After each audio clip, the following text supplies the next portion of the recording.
bitong inig kana bitong inig uli nato nga nanay luto imo ang asawa like sinugbang bangos and then lato. Ayan, may sausawan. Then napoy rice, napoy sausawan sa toyo. And then mayroon tayong nilaga na baka.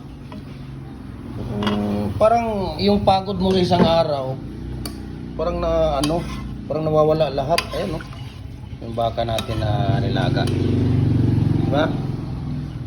So, pag ang misis mo ay inspired at saka tawag dito, ganyan talaga, oh. Tingnan mo. So, salamat, ha. Maraming salamat sa preparation ng ating hapunan. Ayan. 'Di ba?